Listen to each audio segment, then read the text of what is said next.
Welcome to the deep dive.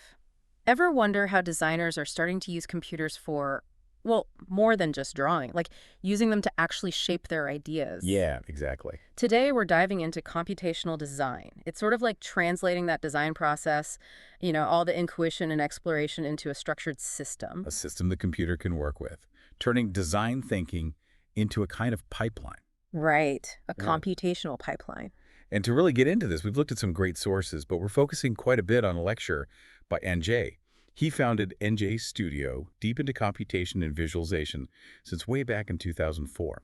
So for you listening, if you want to get a solid handle on this quickly without feeling overwhelmed, this deep dive is for you. We're pulling out the key nuggets. Giving you that shortcut to understanding computational design. Okay, so NJ lays out this big picture. He talks about three main things. That's right. First, data. And he means data at all sorts of scales. Product labels, sure, but also like organ scale complexity. It's vast. Wow, okay. Data. What's second? Second is the methodology, the actual ways you compute, you process that data, the techniques. Yeah, and third. Third is what he calls cooking the methodology. Cooking. Yeah, like tailoring the methods based on what you're actually trying to design. The purpose, the system design. So his definition of computational design boils down to Fundamentally, it's processing data to pull out insights. Insights that then help you make actual design decisions. using the data to guide the choices. Precisely. It's not just having info, it's using it. And he kicks off with a big question. What is data? Seems simple, but But his answer is really broad. It's not just spreadsheets. For NJ, it's basically anything you can be aware of and then translate translate how? into numbers. Translate phenomena, behavior, even geometry into numeric values so a computer can compute with it for design. Okay, so examples. Well, the obvious one is geometry itself, points, lines, surfaces. But also environmental stuff, temperature, wind speed, sunlight, shadow. That's all data. Right. Population data, economic info, even things like emotional responses or social interactions. If Yeah. you can quantify them somehow. Material resources, too. So his point is, if you can recognize it, perceive it. You could potentially treat it as data and use it in the design process. Mhm.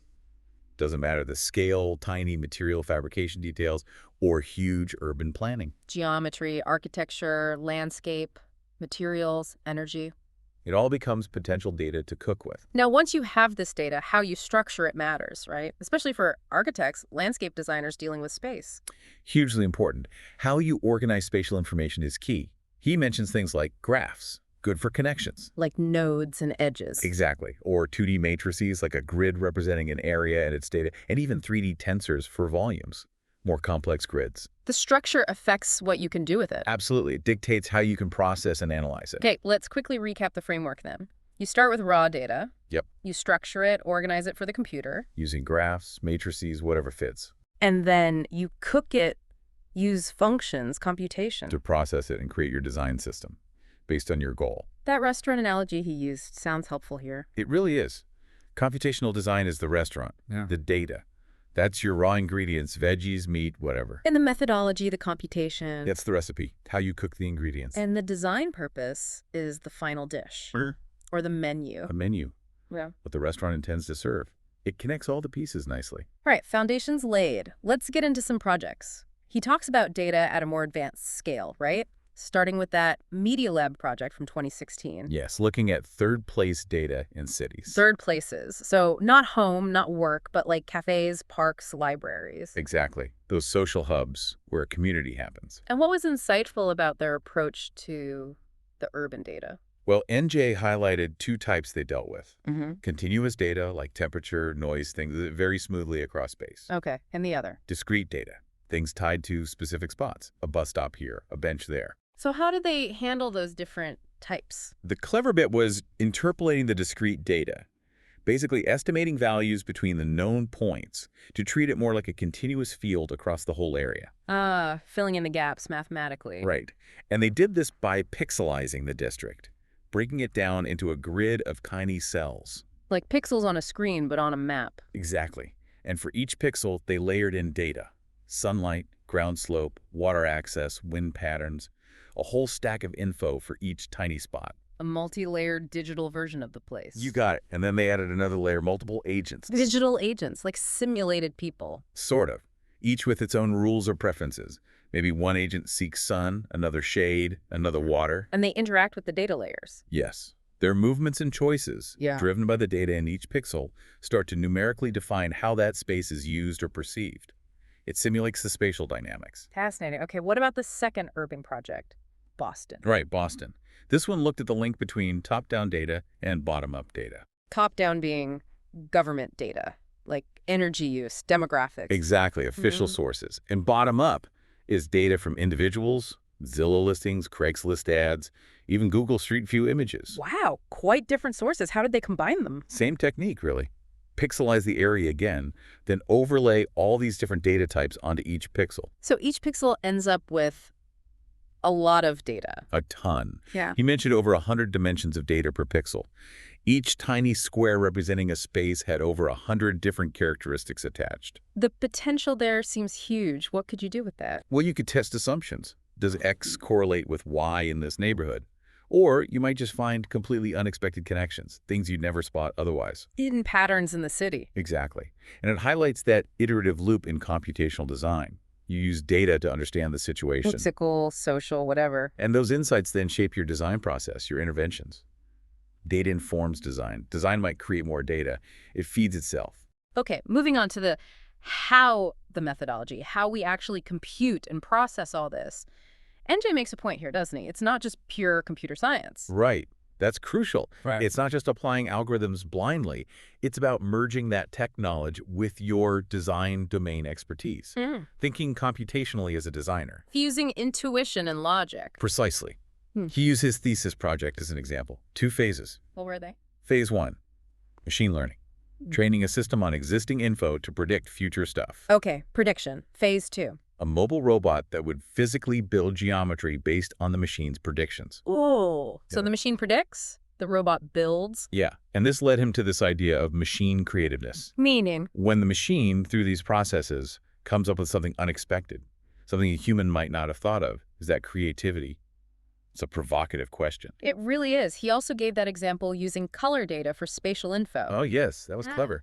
Taking the 3D space, voxelized, broken into little cubes. Like 3D pixels. Exactly. And treating that volume as many layers of 2D pixels, like slices. Okay. Then applying blending modes like in Photoshop, how layers interact mathematically to process those layers. And then? Reconstructing 3D geometry from that processed 2D image data, using image processing techniques to manipulate 3D space. Really inventive. Very cool.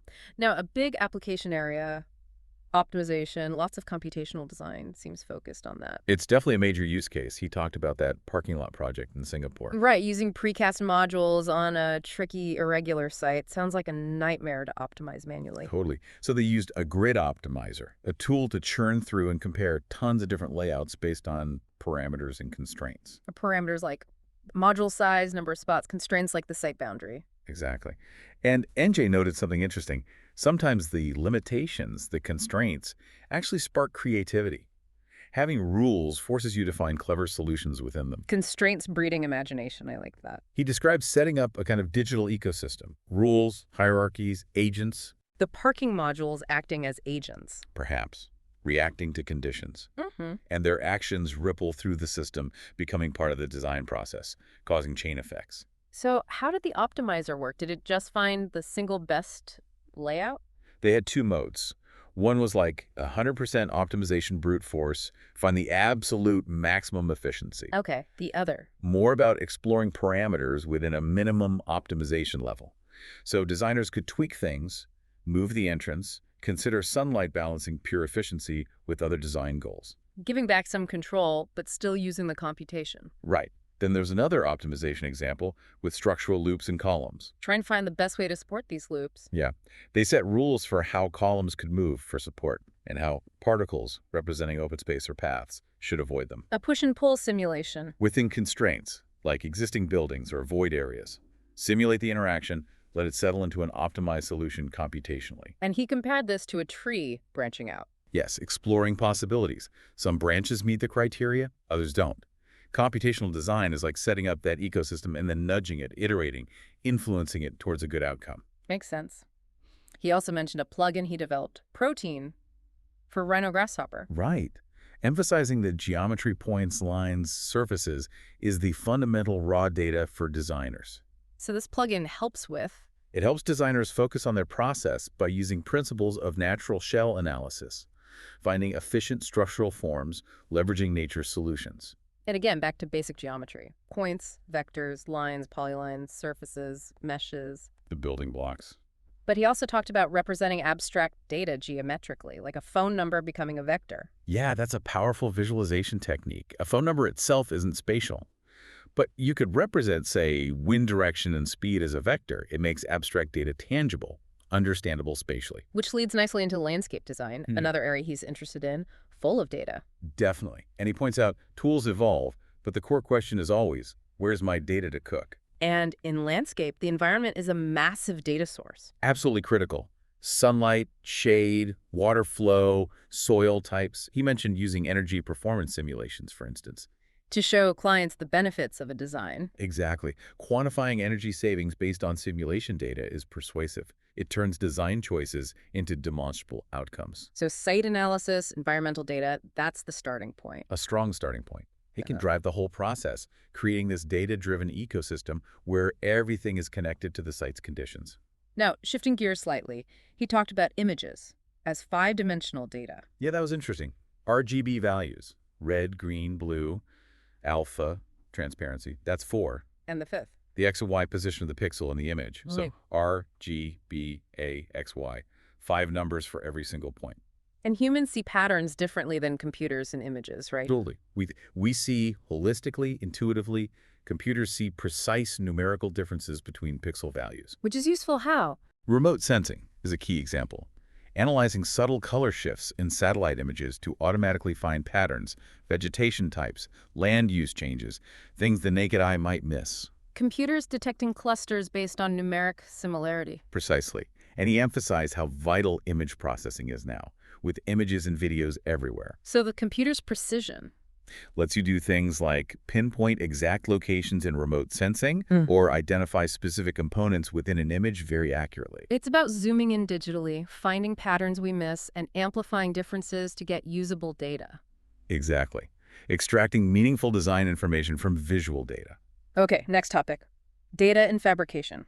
He admitted not being the expert here, but Finds it super relevant. For him, it's mainly about optimization and automation in making things. better ways to get from digital model to physical object. Right. Needing a solid strategy for that translation. He mentioned a simple tool they made, the architectural compiler. Sounds like bridging the digital-physical gap. Then he described research looking at material properties themselves, how materials react to air, water, wear, and tear. And building parametric models based on that. Yes. Models where parameters, adjustable inputs with ranges, min-max values capture those material behaviors. So the parameters inject dynamic data. The final shape is cooked data. You got it. The form emerges from the parameters and the rules. He even mentioned a model designed to break parametrically, Why? to understand the limits. By experimenting with materials and seeing how they fail, they could refine the parameters. Are they linear, nonlinear?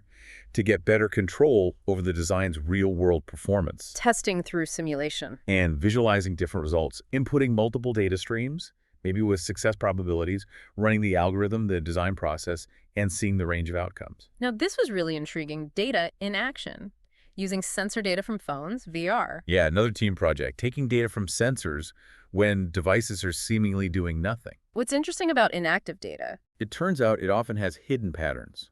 Sequences, tendencies, even subtle movements or orientation changes can be grouped, analyzed, maybe even predicted. Predicting stillness. Or predicting the next state based on those subtle patterns within the inaction. And the idea is to use this as design input. Potentially, creating complex design playgrounds where processing one set of data generates more data.